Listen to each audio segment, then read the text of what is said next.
Quantes persones diries que coneixes? Segur que ho penses en capes, amb tu al centre i avançant cap enfora, des dels vincles més propers fins als contactes menys significatius. En la capa central hi ha els vincles més forts, com la parella sentimental o un amic de tota la vida, que impliquen alta dedicació i càrrega emocional.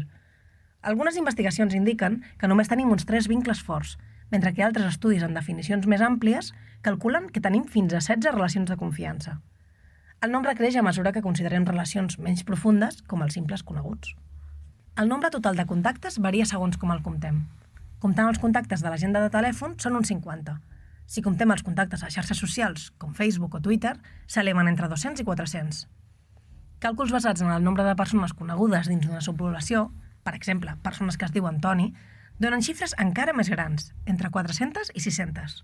És complicat donar una xifra exacta. Està clar que no tothom té el mateix nombre. Una investigació a la Universitat Autònoma de Barcelona va donar unes xifres clau per a aquest progrés. I és que, més enllà dels factors de personalitat, com pot ser l'extroversió o la introversió, certes categories socials eren clau. Les persones de nivell socioeconòmic baix, amb menys estudis i d'origen immigrant, tenien menys contactes. És a dir, els cercles socials de les persones més desafavorides són més estrets. Igualment, les persones amb menys estudis tenen accés més restringit a activitats de cultura i oci. I no cal ni dir que no són les persones immigrants les que clarament tenen una xarxa més reduïda.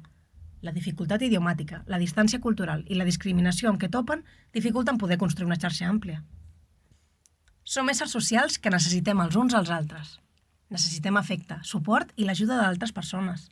Tenir més contactes, propers o distants, és clau a la vida. Augmenta les oportunitats laborals, millora la salut i el benestar emocional, ens fa més creatius i ens proporciona més suport en moments difícils. Com fan els científics socials per saber el nombre de contactes que tenim si cada persona té un nombre diferent de relacions? Per exemple, una persona es relaciona amb 9 persones, una altra amb 200, una altra amb 95 i una altra amb 108. Llavors, amb quin valor ens quedem? Hi ha algun valor que representi tots aquests números? Doncs sí, la mitjana aritmètica ens permet dir que, de mitjana, les persones tenen 103 contactes. Aquest valor resumeix totes aquestes dades i és un dels càlculs més comuns en ciències socials, ja que proporciona un valor representatiu. Expressat en fórmula, es calcula sumant tots els valors i dividint pel nombre total de dades.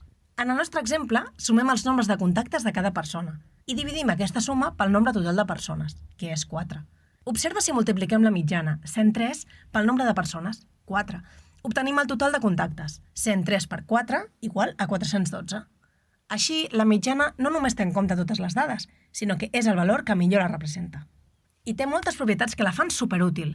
Serveix per resumir dades i permet fer comparacions, com el nombre de contactes entre persones de diferents països. És fonamental en estadística, ja que molts procediments i algoritmes la utilitzen i ajuda a realitzar algunes operacions matemàtiques. No obstant això, té limitacions. És un valor abstracte que pot no reflectir la realitat. Per exemple, si el meu veí es menja un pa sencer i jo cap, de mitjana hem menjat mig pa cadascú. A més, està molt influenciada pels valors extrems. En els salaris, les rendes més altes fan pujar el sou mitjà, deixant molta gent per sota d'aquest valor. Per això, els científics socials utilitzen altres mesures com la mediana, la moda o la mitjana truncada. També fan servir la desviació estàndard per complementar la mitjana. Però d'això en parlarem en un altre capítol. I doncs, en resum, tot i que cadascú té la seva pròpia xarxa de contactes i experiències úniques, la mitjana ens permet entendre com som col·lectivament. Fins la propera!